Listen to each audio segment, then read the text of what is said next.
के जाई भुलैबू हो पियावा के प्यार पैबू हो निर्दयी तू भइलू हरदी लगावैलू निर्दयी तू भइलू हरदी लगावैलू नासुआ बहाइलू हो जाके हमके भुलैबू हो पियावा के प्यार पैबू हो जाके हमके भुलैबू हो पियावा के प्यार पैबू हो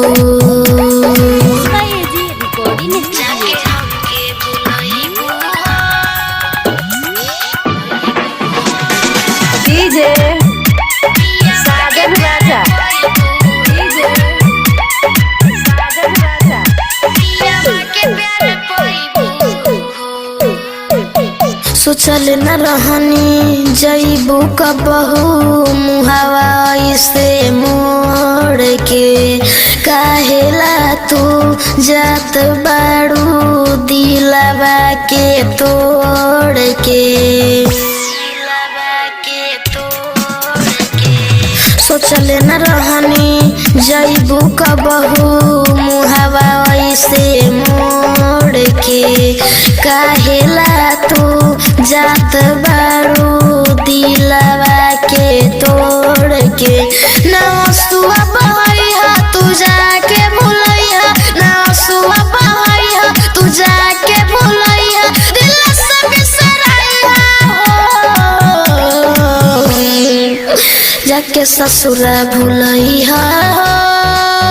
पियावा के प्यार पैहा हो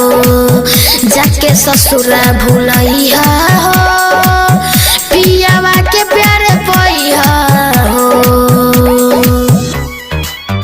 जाके हमके भुलैबू हो पियावा के प्यार पैबू केजी एंटरटेनमेंट की धमाकेदार प्रस्तुति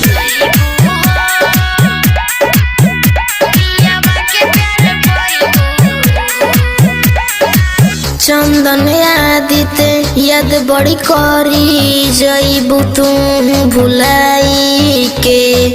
कैसे जीही तू ही बोला चली गईलू बिसराई के चंदन आदित्य याद बड़ी करी चली गईलू भुलाई के कैसे जीही तू ही बोला गईलू तू बिसराई के कहले अमिता सिंह अपन कहानी कहले अमिता सिंह अपन कहानी नलरवा गिरैया जाके ससुरा भुलैया हो पियावा के प्यार पैहा हो जाके ससुरा भुलैया पियावा के प्यार पैहा हो।